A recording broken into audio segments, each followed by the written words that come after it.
That mirror across from your front door, it's been saying the opposite. It's been sending things away, and not just things. People, ideas, possibilities. You were meant for more than that. So today, go home and look again. See what's facing your door. Stand there in silence and feel the room. Is it welcoming? Is it flowing? Or is it turning things away before they ever have a chance to settle? Because if your space is rejecting what your soul is praying for, then it's time to make a change. And for some of you, that change starts with moving a mirror. Let's go deeper now, because this next part, this one reaches into the most intimate part of your home and your life. I'm talking about your bedroom. The place where your body is supposed to rest, where your mind unwinds, and where your spirit breathes. It's not just where you sleep. It's where you recover. It's where clarity is born. And in many cases, it's where the future is conceived, emotionally, mentally, spiritually. But there's something that's been stealing from you, quietly. Something that looks harmless, elegant even. It sits on your wall, maybe part of your wardrobe, or built into the furniture. You walk past it every night and don't even realize it's working against you. That mirror, facing your bed, has been disrupting the peace you so desperately need. You see, mirrors don't just reflect, they amplify. They don't just show the outside, they interact with what's invisible. So when you lie down to rest, your body might be still, but the mirror is not. It is reflecting every movement, every shadow, every flicker of energy. And while your eyes are closed, your nervous system is still perceiving. That's why some people sleep but never feel rested. Why they toss and turn all night. Why they wake up feeling like they've been in a battle. That mirror is holding space for unrest. It's multiplying every ounce of tension still lingering from the day. And when it's aimed directly at the bed, it doesn't just double your image, it doubles your energy. And that's not what your body needs when it's trying to recharge. You're meant to enter stillness, not stimulation. But when that mirror is reflecting your every movement, your spirit is unsettled, even if your body is still. Now think about what else that mirror might be amplifying. Arguments, worries, financial stress, relationship pain. All of that gets carried into the bedroom, even when you try to leave it at the door. If that mirror is facing your bed, it's not just reflecting you, it's reflecting what you bring with you. And night after night, it holds onto it, repeats it, echoes it. You can clean the sheets, fluff the pillows, buy new linens. But if that mirror is in the wrong place, the energy remains chaotic. And then there's something even deeper. Some of you are in relationships that feel strained, like something invisible is dividing you. Distance creeps in, misunderstandings multiply, trust wears thin. And you think it's just stress or timing. But in the energetic world, that mirror facing your bed, it can symbolize division. Two reflections, two separate images. Looking back, it creates a visual and spiritual split. You lie down together, but energetically you're apart. The mirror keeps reminding the space that there's separation, when what you need is unity. That mirror becomes a wall, not a window. It doesn't just reflect your body, it divides your connection. That's why some couples stop sleeping well together. That's why intimacy gets replaced with cold silence. The mirror is interrupting the very harmony the bedroom is meant to hold. Now don't hear what I'm not saying. I'm not blaming your mirror for everything wrong in your life. But I am saying it plays a bigger role than you've realized. The same way a broken thermostat can make an entire house uncomfortable, a misplaced mirror can throw off the energy of an entire room. And when that room is your bedroom, the effects are personal, they're private, they're powerful. Your sleep is sacred. That's when the body heals, when the mind resets, when the spirit speaks. But a mirror facing your bed creates an energetic loop, like an open portal where nothing settles, everything spins. That kind of energy doesn't just rob you of rest, it robs you of revelation. You stop dreaming clearly. You stop hearing your own thoughts. You wake up feeling off, but you can't explain why. And when that becomes your rhythm, day after day, it starts to affect everything else. Your mood, your decision-making, your relationships, your finances. You can't build an abundant life on a foundation of unrest. You need to be able to rest deeply, wake up clearly, and move forward with intention. But how can you, when your sanctuary has become a mirror maze that keeps reflecting back yesterday's struggle? It doesn't have to be that way. You don't need to throw the mirror away. You just need to move it, cover it, reposition it so it's not facing your bed. Let your reflection rest when you rest. Let your energy soften. Let the night be still. Because peace isn't just something you hope for. It's something you prepare space for. You create it, you choose it. And sometimes that choice begins with changing something as simple as the direction of a mirror. Because if the bedroom is the heart of your home, it deserves to hold only what heals you. There's something sacred about the kitchen. It's not just where meals are prepared. It's where energy is transferred into the food that nourishes your body. It's the heartbeat of the home. Think about it, it's where families gather without planning to, where conversations unfold naturally, where warmth rises not just from the oven, but from the atmosphere itself. But I want to show you something that might be happening in your kitchen, a small detail that's quietly creating a ripple effect in your life, a mirror. Now you might be thinking, what's the harm in that? It's just a mirror in the kitchen. Maybe it opens the space up, adds a little sparkle. But when that mirror faces your stove, or reflects your burners, or even hangs near the area where you cook, something subtle begins to shift in the energy of your home, and not in your favor. Let's talk about what the stove actually represents. The stove, in many traditions and energy systems, symbolizes wealth. It's the source of sustenance. It's where raw materials are transformed into nourishment. It's alchemy. It's provision. So when you cook, you're not just making dinner, you're activating the energy of prosperity in your home. You're generating life-giving energy, both for your body and your spirit. But when a mirror reflects that stove directly, what you're doing is doubling the fire element. That might sound empowering at first. More fire, more power, right? But too much fire doesn't build. It burns, it consumes, it becomes imbalanced. And when it's out of balance, it doesn't bring abundance, it brings instability. You might start noticing small things first. Bills that pile up unexpectedly, food going bad faster than usual, tension rising during meal prep.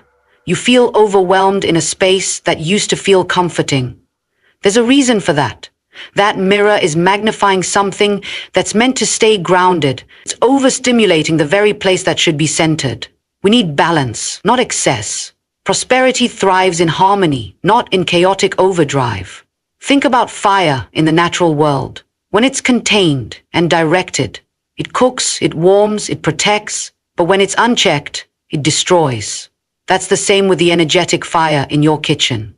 When a mirror reflects that flame and multiplies it, you may unintentionally create a space that's energetically aggressive. And money doesn't like chaos. Peace doesn't like friction. That kind of fire energy pushes more than it invites. And let's go deeper for a moment. The kitchen is also where you put care into what feeds the people you love. It's an act of service. It's a symbol of love in action. But if there's a mirror reflecting back stress, reflecting back an over-amplified flame, then what's being magnified in that moment? What energy are you feeding into the meals? What are your children tasting when they eat that food? What is your own body absorbing? You see, the home speaks a language. It's not verbal, but it's powerful. Every object you place, every corner you design, it's all part of a bigger conversation. And the mirror in the kitchen, especially if it's facing the stove or the food prep area, can send a message you never intended to see. It can say, this space is not peaceful. This provision is unstable. This abundance cannot stay. Some people start to feel like no matter how much money they earn, it disappears. They cook beautiful meals, but feel emotionally drained right after. They clean their kitchens, but something always feels off. And all the while, that mirror is reflecting a fire that should have been tempered. It's turning a place of blessing into a place of imbalance. Now don't get me wrong, I love beauty in the home. I believe in homes that shine and glow and feel expansive. But beauty must always serve function, and function must serve Energy. If a beautiful mirror is breaking the flow of prosperity, it's not beautiful anymore. It's burdensome. And the good news is, this is fixable. You don't have to tear down walls. You don't have to do anything extreme. Sometimes it's as simple as moving that mirror, shifting it, reframing it, choosing instead to let the kitchen breathe without the echo of uncontrolled fire. If you want to amplify anything in the kitchen, let it be gratitude, let it be warmth, let it be the joy of giving and receiving. But not imbalance, not overstimulation. That's not what you're building your life on. That's not the tone you want to set in the place where nourishment begins. Your kitchen is a seedbed for blessing. And if you take the time to protect that space energetically, you'll start to see a change in the way things flow. Not just in your meals, but in your money, your relationships, your overall sense of peace. Because when you guard the fire, it works for you. When you amplify it the wrong way, it works against you. And for some of you, that mirror has been speaking the wrong message for far too long. Now let's talk about a part of the home we don't usually give much thought to, at least not energetically. It's functional. It's necessary. But it's also often forgotten when it comes to how the energy in your space is flowing. I'm talking about the bathroom, the toilet, the sink, the shower, the places where water comes in, and more importantly, where it flows out. Water represents flow, emotion, cleansing, movement, and yes, it also represents wealth. In almost every ancient tradition, flowing water is tied to prosperity. It's a symbol of money, of abundance, of resources. So when water leaves your home, down the drains, through the pipes, there's a spiritual transaction happening too. Energy is being released. That's a good thing when it's intentional. When we're letting go of what we don't need, what doesn't serve us, what needs to be cleansed. But what happens when the space that's meant to eliminate waste starts eliminating wealth? What happens when a mirror gets placed in the middle of that process and instead of helping you release, it starts to reflect things you never meant to hold on to? See, a mirror in or near the bathroom, especially when it's facing the toilet or the drain, can create a loop. That mirror is amplifying the very energy you're trying to flush away. It's repeating the motion of loss. It's echoing the outflow. And instead of your bathroom being a place of quiet release, it becomes a cycle of continual depletion. And you feel it, not just in your body, but in your finances, in your mental clarity, in your ability to hold on to anything. You start to feel like the moment money comes in, it disappears. Like peace arrives at your doorstep, but slips through your fingers. Like you try to keep things in order, but something always leaks. Time, energy, resources. And that's not just a coincidence. It's not just a budgeting issue.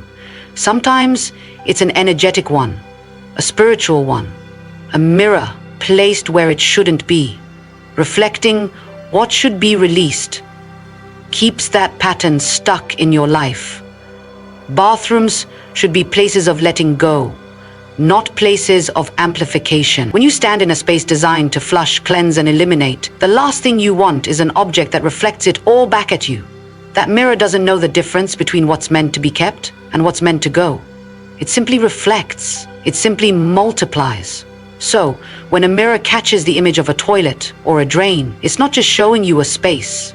It's energetically saying, this is worth repeating, and it repeats the image of loss, the image of waste, the image of flushing.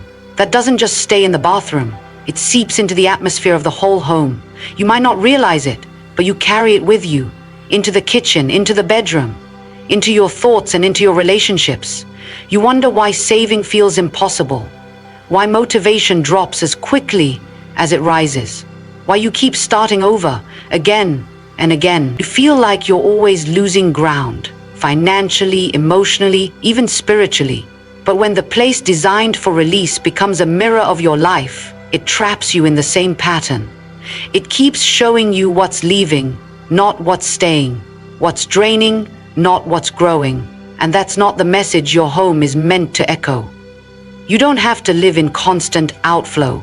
You don't have to accept depletion as your normal. And you certainly don't have to have a mirror that's holding you hostage to a spiritual pattern of loss.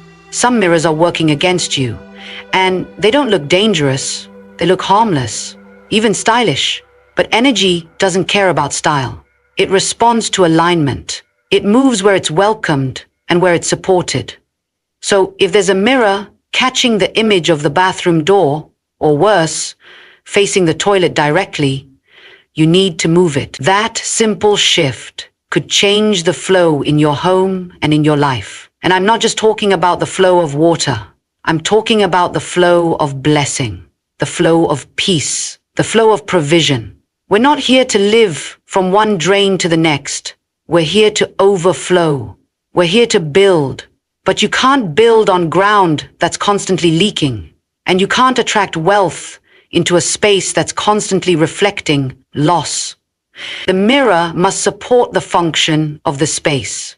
In the bathroom, the function is to cleanse and let go, not to multiply what's being removed, not to reflect the act of release back into your spirit. That's where so many people are unknowingly sabotaging their own energy. And all it takes is awareness to change it.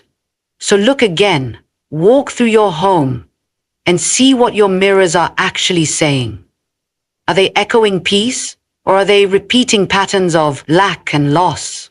The moment you change what's being reflected, you change what's being repeated, because your home is either keeping wealth in or pushing it right back out.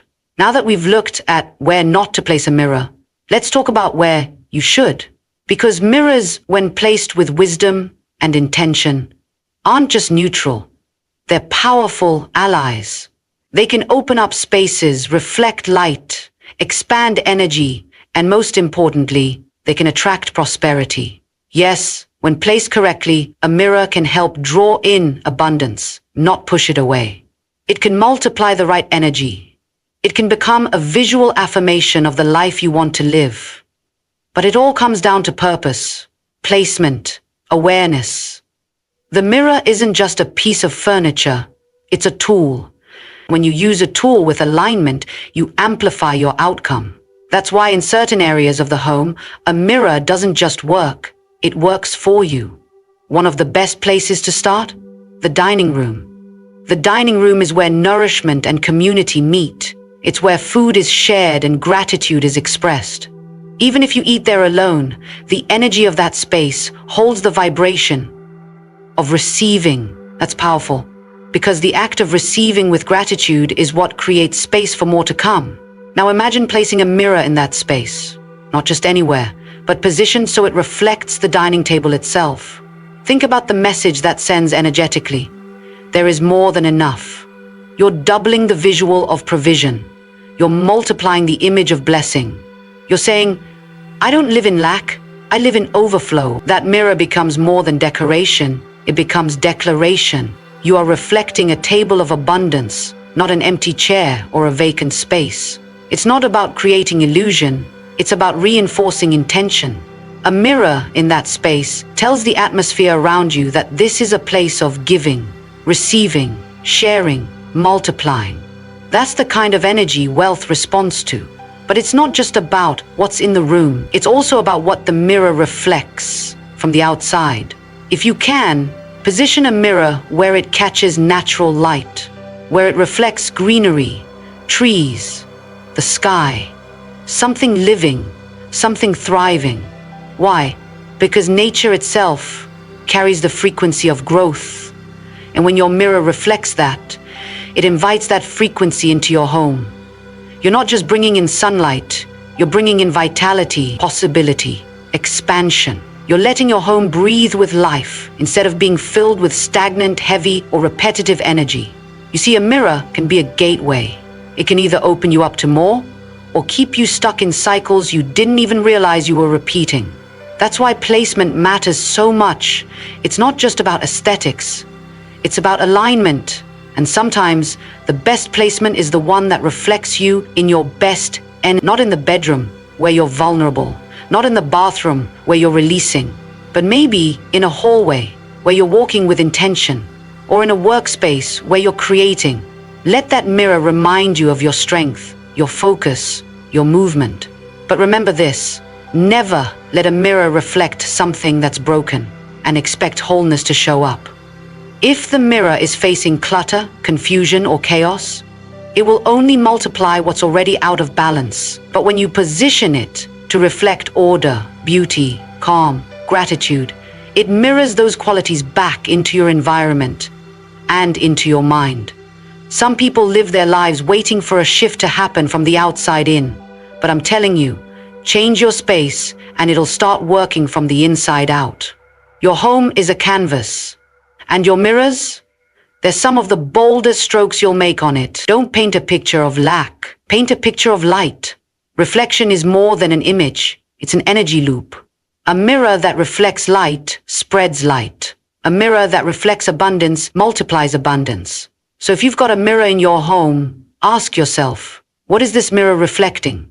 And does that reflection align with the life I'm building? Because it's not just about where the mirror is, and it's about what it's echoing, what it's speaking back into your atmosphere, what it's reinforcing in your spirit.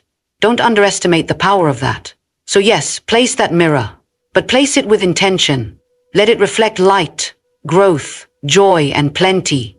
Let it mirror not where you've been, but where you're going. Let it double the vision of peace and prosperity, not loss or confusion. Let it become a silent agreement with your future, because when your reflection matches your vision, your atmosphere starts to obey. You see, there's something most people overlook in their daily routines, something so small, so ordinary, that they dismiss it completely. But let me tell you right now, timing matters, not just for meetings or appointments. I'm talking about spiritual timing, the rhythm of your life, the energy that surrounds you when you do even the most routine of tasks, like washing your clothes. And I want you to listen closely, because I'm not just talking about what happens on the outside. I'm talking about what happens in the spirit. There are certain hours in the day, and more importantly, in the night, when the spiritual realm is more active than the physical. And if you're not paying attention, if you're just going through the motions without sensitivity, you could be opening the door to things you don't want.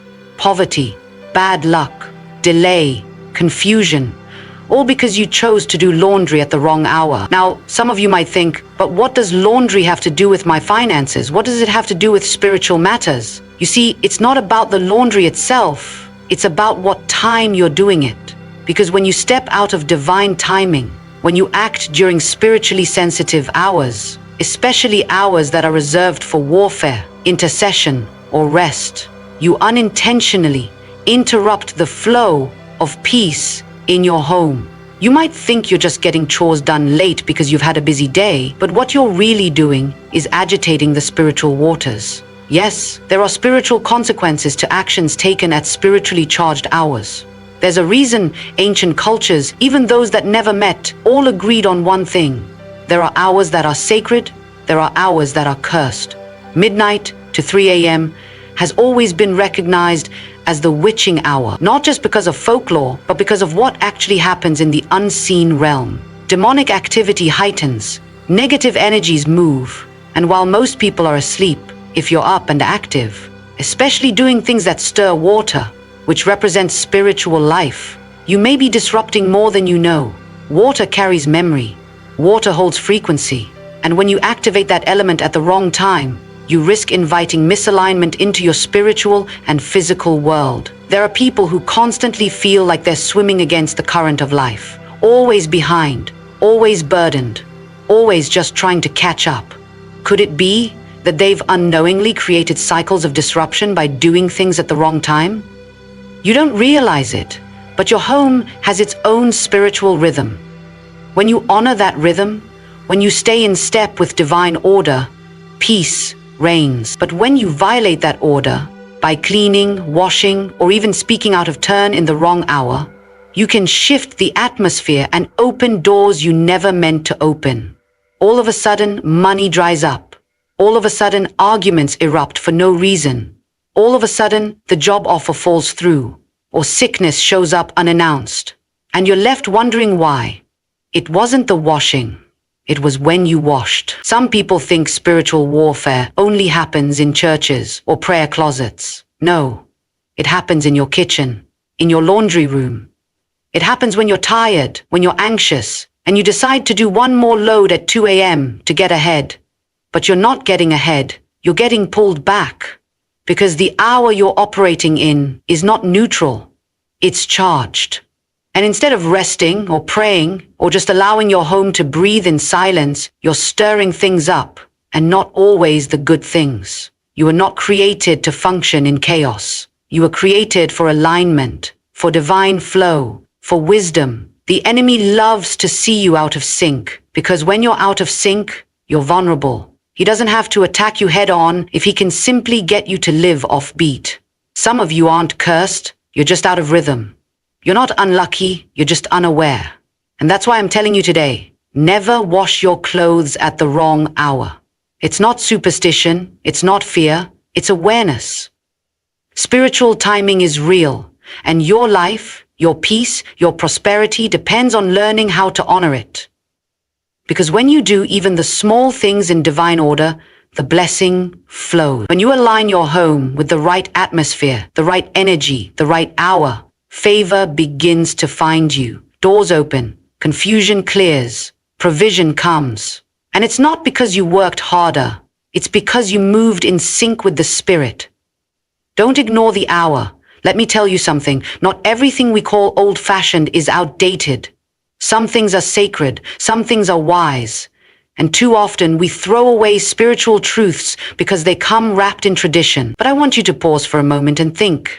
What if those cultural warnings, the ones passed down from your grandmother, your great-grandfather, those whispers about time, about when not to do certain things, they weren't just superstition.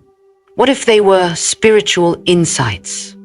What if they knew something about the way the unseen world works that we, in our modern rush, have forgotten? You see, across cultures, whether in Africa, Asia, the Caribbean, Latin America, or the Middle East, you'll find that people used to be very careful about when they did things. They had rhythms, not just for prayer or celebration, but for everyday tasks. There were times to cook, times to clean, and yes, even times to wash clothes. And certain hours were off limits, not because people were afraid, but because they were aware that life has spiritual seasons, aware that not every hour is just another slice of time. Some are windows, some are thresholds, some are battles disguised as midnight silence. Think about it. Why would generations of people, with no internet, no books to reference each other, all say the same thing? Don't sweep at night. Don't wash clothes after dark. Don't call names after a certain hour. Is that coincidence? Or is that spiritual pattern? Because when you look closer, you'll realize they weren't just handing down rules, they were handing down warnings. These were people who lived close to the earth, close to the spirit, close to the consequence of spiritual missteps. And when they said, don't do this after this hour, what they were really saying was, this hour doesn't belong to you. This hour belongs to something else. Now some might scoff and say, oh, that's just old wives' tales. But I've seen what happens when you ignore them. I've seen homes fall into cycles of poverty, confusion, and tension, all while people think they're just being productive.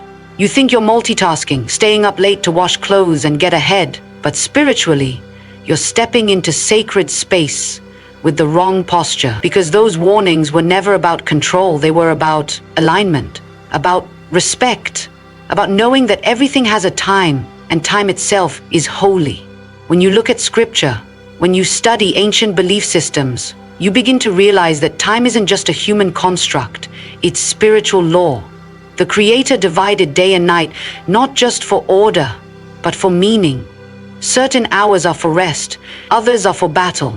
And when you ignore that order, you invite imbalance. Washing clothes might seem like a simple act, but when done at the wrong hour, especially hours when the spiritual atmosphere is tense, you're washing in rebellion against divine timing. Have you ever noticed how certain days just feel heavy? How certain hours feel eerie? There's a reason. Spirits move, energies shift. And when you're spiritually blind, you act like everything is neutral, but it's not. Every hour has a sound. Every hour has a gatekeeper. And when you break through that gate without spiritual permission, the consequences don't always show up immediately. They hide. They linger. They show up in delayed blessings, lost money, sudden illness, broken relationships. And you're left wondering, why does nothing ever work out for me? It's not always the devil. Sometimes it's disorder, sometimes it's dishonor, sometimes it's doing laundry at a time the spirit wanted silence. You must understand, when you follow cultural wisdom that is aligned with spiritual truths, you protect yourself. You bless your home. You honor the rhythm of heaven. And the rhythm of heaven is never random. It's not legalistic, it's intentional. It's designed to keep you in peace, to guard your gates, to ensure that when you do something, even as basic as washing clothes, you're not working against your own future. There's power in timing, there's power in obedience, and there's power in knowing that what your ancestors taught was not ignorance, it was insight. They didn't need degrees, they had discernment. They didn't need clocks to tell them when to stop, they had spirit, and you and I would be wise to pay attention. Because when we honor spiritual time, we align ourselves with divine favor. But when we treat every hour the same, we invite consequences we can't see until it's too late. So when the urge comes to throw in just one more load at midnight, pause, ask yourself, what hour am I in? Whose hour is this? Because if it's not your hour, it's not your time to move. Don't violate sacred timing. There's something most people overlook when they turn on that washing machine or dip their hands into a bucket of soapy water. They think it's just laundry, just a task, just another item to cross off the list. But what if I told you, in that moment, right there, you are dealing with something far deeper than fabric and detergent? You are dealing with water. And water is not ordinary. Water is not neutral. Water is not just a liquid. It is a carrier, a conductor, a spiritual witness. And if you misuse it, especially at the wrong time, it won't just rinse your clothes. It may rinse away your blessings. Listen to me. Water has memory. Scientists are just now discovering what spiritual people have known for centuries. Water absorbs energy. It retains the frequency of whatever is spoken, felt, or done around it. That's why in sacred traditions, water is used for cleansing, for healing, for spiritual transfer. Baptisms are not done in fire, they're done in water. Ritual purifications, blessings, healings, they all involve water, because water carries power. And when you engage with it, especially in acts of cleansing, you are participating in a symbolic exchange. You are not just removing dirt, you are making a spiritual statement. I want what was on this garment off of me. But here's the part we forget. There is a right time to cleanse. There is a safe time to engage with water. And then there are hours when water should be still, when water should rest. Because if you wash at the wrong hour, especially at night when spiritual activity is thick and swirling, you are not just cleaning your shirt. You may be washing away the spiritual covering that protects your household. You may be stirring water that should not be stirred. Have you ever wondered why, in some traditions, water is left undisturbed overnight? Why holy people don't allow buckets of water to sit uncovered? Why people pour out water before dawn? It's because water not only holds intention, it receives atmosphere. It listens. It absorbs. And when you interact with it during hours that are spiritually charged, hours when warfare is active, when spirits roam, when portals are open, you risk inviting those energies into your home, into your clothing, into your life.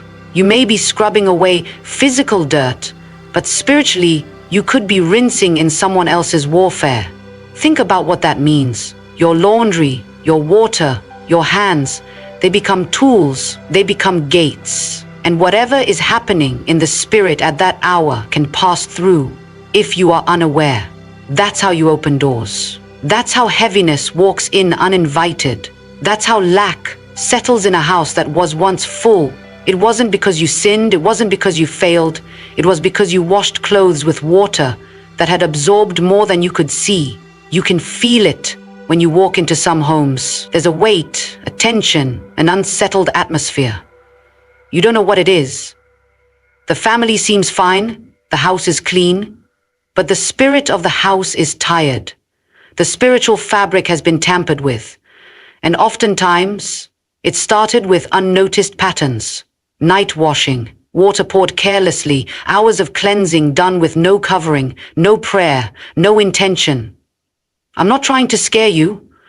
I'm trying to wake you up, because awareness is the first key to freedom. We have to understand that even our routines can be doors, either to divine flow or to demonic interference. It all depends on how we treat the elements.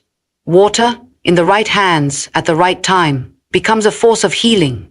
But in the wrong hour, without spiritual alignment, it becomes a sponge for chaos. When you wash clothes, you're not just maintaining hygiene, you are resetting the energy of what clings to you. Your clothes carry your day, your stress, your sweat, your spiritual residue. Washing them is like pressing reset. But pressing reset in the wrong hour doesn't help, it backfires. It's like trying to charge your phone in a broken socket. You don't get more power, you get more damage. Some of you have been washing away your protection. Some of you have been scrubbing your prosperity into the drain. And it's not because you meant to, it's because no one told you the water listens. No one told you that water remembers.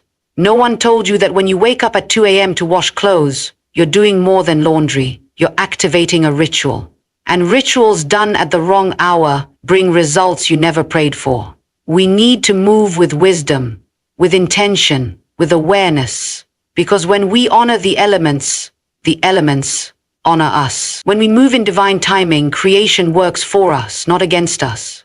Water cleanses best when it's aligned with the right hour, the right spirit, the right posture. Otherwise, you'll be left wondering why everything feels heavy, even after the laundry is done.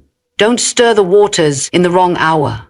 There's a pattern I've seen over and over again, and I can't stay silent about it anymore. It hides itself as a normal routine, something people do without thinking, but the consequences, they are anything but normal. I'm talking about washing clothes at night. Not just late evening, deep night, midnight, 1 a.m., 2, when the house is quiet and the world is asleep. That hour may seem like the perfect time to catch up, to be productive, to get ahead, but spiritually, that hour carries weight. It is not just a quiet hour, it is a charged hour, a vulnerable hour, and too many people are unknowingly washing their lives into cycles of hardship simply because they've chosen to do a sacred act at a cursed time. You might say, but I'm just doing laundry. Yes, but look at your life. Look at the constant financial struggle. Look at the repeated setbacks. Look at the weariness that doesn't match your effort. Look at how you work and still feel stuck. There's a reason. And sometimes it's not in the big things. It's hidden in the small patterns, the habits, the timing, because when you move against spiritual order, you create disorder. And that disorder shows up as poverty, not just a lack of money, a lack of ease, a lack of flow, a lack of favor. There's something deeply spiritual about what we call mundane. Laundry isn't just a chore, it's a form of cleansing, of resetting. You're not just washing clothes, you're preparing garments to cover your body. You're cleansing the material that has absorbed your energy, your labor, your warfare. That process, if done at the right time, can renew. But done at the wrong time, it does the opposite. It depletes. It opens spiritual doors that should remain shut. And it's in the night, especially the spiritual hours between midnight and 3 a.m., where this danger hides. These are not just late hours. These are active gates in the spirit. This is the hour where warfare is at its highest, where demonic activity is thick in the air, where the veil between the seen and unseen is thinnest. And while many are asleep, the enemy is sowing seeds. He's searching for legal access, looking for activity, looking for entry. And when you're awake, handling garments and stirring water, two spiritually symbolic elements, You may unknowingly give him just what he needs, a point of agreement. Don't be fooled by how normal it feels. That's how spiritual traps work. They don't come with alarms and warnings. They come dressed as productivity. You stay up late to get things done, and you feel like you're being responsible. But what you're doing is misaligning yourself with divine rhythm. Night is for rest, for recalibration, for prayer, for silence. It is not for labor. It is not for stirring the elements. Because when you do, you agitate your own peace. And it doesn't stop at spiritual confusion. This misalignment leaks into your finances, into your home, into your rhythm. You find yourself constantly tired, spiritually drained. Nothing flows easily. Money comes but doesn't stay. Doors open but close just as quickly. It's not that God hasn't blessed you. It's that something in your daily rhythm is resisting that blessing. You've been diligent, but you've been out of season. You've been doing the right thing at the wrong time. And that's a spiritual law. When you violate timing, you delay harvest. When you labor in the wrong hour, you reap confusion. You invite delay, you stir warfare. And the worst part is you might not even see the link. You'll just feel like life is always pressing against you. And it'll keep happening until you realize you cannot afford to live carelessly. Not in these times, not in this spiritual climate. You need to know that your actions, especially at night, carry weight. Washing clothes at night creates more than noise in your house. It creates a frequency, a spiritual signal. And the enemy, he listens to that frequency. He hears it and says, they're awake, they're active, they're exposed. Let's move in. And he doesn't come through the front door. He comes through open portals, habits, misaligned moments. That's why you'll see a pattern. People who stay up late working, cleaning, washing, often live under chronic stress, chronic lack, chronic conflict. The home begins to reflect the chaos. Relationships get strained. Peace disappears. Money gets tight. Because the spirit of poverty doesn't always show up as joblessness. It shows up as leakage. Things don't last. Efforts don't bear fruit. And night washing becomes one of its subtle doors. Not because the act is evil, but because the timing is out of order. Some of you have been faithful, hardworking, prayerful, but frustrated. And I came to tell you, it's not always about praying harder. Sometimes it's about aligning better. Protect your night hours. Guard your home's rhythm. Let the water be still. Let the laundry wait. Because peace has a time, and prosperity has a rhythm. Stop laboring in the hour designed for rest. Everything in life responds to energy. Everything. You may not see it, you may not fully understand it, but it's happening all around you. Energy is not just some abstract force floating in the universe. It's the language of creation. Heaven speaks in energy. The spirit realm responds to frequency. And so do the patterns in your life. The truth is, you are always attracting something.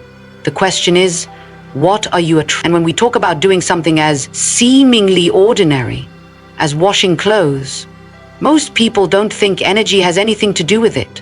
They think it's just another chore, another load in the machine. But the spiritual realm doesn't separate big and small the way we do. It responds to alignment, to intention, and above all, it responds to energy. When you wash clothes, you're not just cleaning fabric, you're engaging in an energetic reset. You're releasing what was absorbed, shaking off what was clinging, removing the residue of days, moments, even battles. That's not just physical work, that's spiritual release. But here's the catch. If you're doing it at the wrong time, in the wrong atmosphere, with the wrong posture, that reset can turn into resistance. The universe operates in laws. Spiritual laws, laws of sowing and reaping, laws of agreement, laws of attraction. You don't have to believe in them for them to work. They're already working.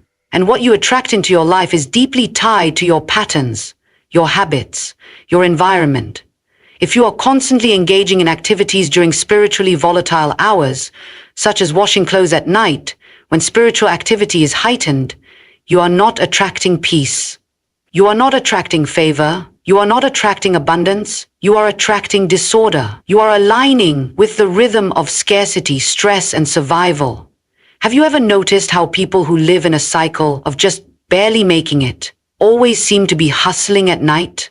Always busy, always catching up, always washing, scrubbing, fixing, chasing, and yet they never feel caught up. There's a reason, because the law of attraction responds not just to what you want, but to what you practice. If you constantly practice restlessness, the spirit of rest will not dwell with you. If you constantly move in the hour meant for stillness, stillness will flee from you. You begin to call in lack without even knowing it, not with your mouth, but with your movement. When you wash clothes at night, during those spiritually sensitive hours, you're sending out a signal. Whether you mean to or not, you're saying, I'm out of rhythm, I'm in survival mode, I'm trying to do it all on my own. And that energy, that frequency, attracts more of the same. More delays, more fatigue, more imbalance. You're living in reaction, not in flow. You're working against divine order instead of aligning with it. The law of attraction is not about wishful thinking. It's not about just speaking affirmations. It's about becoming a match for what you want. If you want peace, you must become peace. If you want prosperity, you must move in the frequency of abundance. That includes honoring the sacredness of time. That includes knowing when to act and when to rest. That includes understanding that your washing machine is not exempt from spiritual timing. Everything you touch carries your energy. Your clothes carry your days. And when you wash them, you are releasing that energy into your environment. If you do it during hours that carry spiritual warfare, you may be mixing your release with battles that aren't even yours. You're calling down interference. That's why some of you feel worse after doing chores at night. The house is clean, but the air is heavy. The laundry is done, but you feel drained. That's not physical exhaustion, that's spiritual cross-contamination. When you operate in divine timing, even your smallest acts carry favor. Even laundry becomes an act of alignment. But when you ignore timing and flow, you begin to block what should be yours. You don't mean to, but you do. And no matter how much you pray or how hard you work, you keep hitting the same wall. Not because God is withholding, but because your energy is out of sync. We have to come out of survival mode. We have to stop moving in patterns that reflect poverty, even if they feel productive. Because true prosperity isn't just about money. It's about rhythm, about flow, about harmony with divine timing. And if we don't learn how to move in that flow, we will keep attracting delay after delay. So the next time you feel the urge to do that one last load of laundry at 1 a.m., I want you to stop and ask yourself, what am I aligning with right now? Because your spirit already knows. Your energy knows, and the law of attraction is listening. Attract what aligns with your destiny, not what delays it. If there's one thing I've learned, it's this. Blessing doesn't just come from what you do, it comes from how and when you do it. There's a difference between working hard and living wisely, a difference between being busy and being aligned.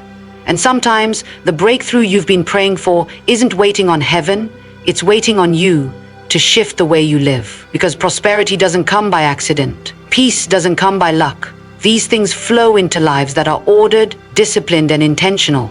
We often talk about big spiritual moments, prayer meetings, fasting, laying hands, sowing seeds. But we forget something critical.